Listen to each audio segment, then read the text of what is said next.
जब शनि की दृष्टि से कट गया गणेश जी का सिर।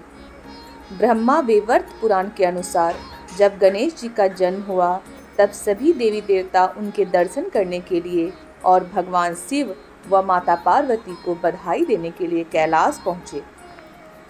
इन देवी देवताओं में शनिदेव भी शामिल थे, लेकिन शनिदेव ने कैलाश पहुंचकर भी बालक गणेश की तरफ देखा तक नहीं। माता पार्वती के पूछने पर शनिदेव ने बताया कि उनको उनकी पत्नी ने श्राप दिया है कि वो जिस पर भी दृष्टि डालेंगे उसका अनिष्ट हो जाएगा। इस वजह से वो बालक गणेश की तरफ नहीं देख रहे हैं।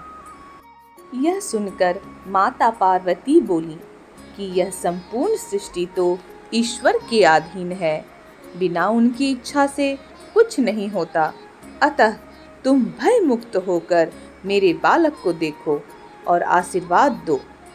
माता पार्वती के कहने पर जैसे ही शनिदेव ने बालक गणेश को देखा तो उसी समय बालक गणेश का सिर धड़ से अलग हो गया। अपने बालक की यह अवस्था देखकर माता पार्वती विलाप करने लगी।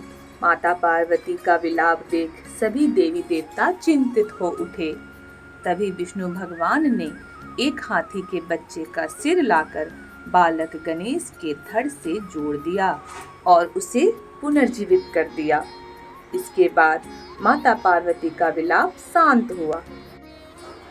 भगवान गणेश के सिर कटने की दूसरी कथा भी है। एक बार शिव जी के गण नंदी ने देवी पार्वती की आज्ञा पालन में त्रुटि कर दी।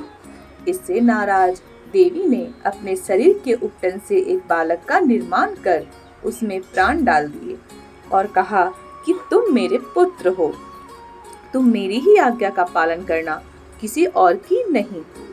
देवी पार्वती ने यह भी कहा कि मैं स्नान के लिए जा रही हूँ, ध्यान रखना कोई भी अंदर ना आने पाए।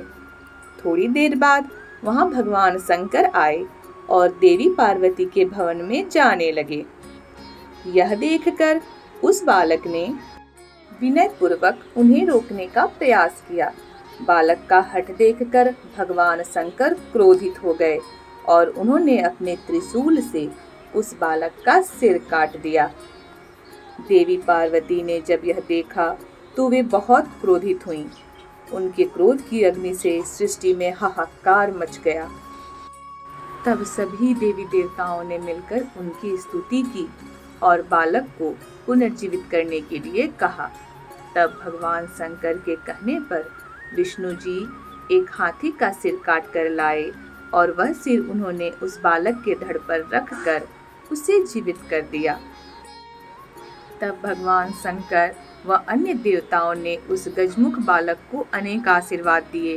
देवताओं ने गणेश, गणपति, विनायक, विघ्नहर्ता, प्रथम पूज्य आदि कई नामों से उस बालक की स्तुति की। भगवान शिव ने एक श्राप की वजह से अपने ही पुत्र का सिर काटा था। एक समय में माली और सुमाली दो राक्षस थे जो शिव को समर्पित थे। सूर्यदेव उन राक्षसों को उनके पापों के लिए मारने वाले थे। राक्षसों ने शिव से प्रार्थना की और शिव ने उनकी रक्षा के लिए हस्तक्षेप किया। उन्होंने सूर्य को अपने त्रिशूल से मार दिया और इससे सारी दुनिया अंधेरे में डूब गई। त्रिशूल की चोट से सूर्य की चेतना नष्ट हो गई और वह तुरंत रथ से नीचे गिर पड़े। जब कश्यप जी ने देखा कि उनका पुत्र मरणासन अवस्था में है तो वे उसे छाती से लगाकर फूट फूट कर विलाप करने लगे। सारे देवताओं में हाहाकार मच गया। सभी भयभीत होकर रोने लगे। तब ब्रह्मा के पौत्र तपस्वी कश्यप जी ने शिव जी को श्राप दिया। वे बोले, जैसा आज तुम्हारे प्रहार के कारण मेरे पुत्र का हाल हो रहा है, ठीक वैसे ही तुम्हारे पुत्र पर भी होगा। तुम स्वयं अपने ही पुत्र का मस्तक काट दोगे। इसी श्राप के कारण ऐसा संयोग बना कि महादेव को गणेश जी का सर काटना पड़ा। Please like and subscribe my channel. Please like and subscribe my channel.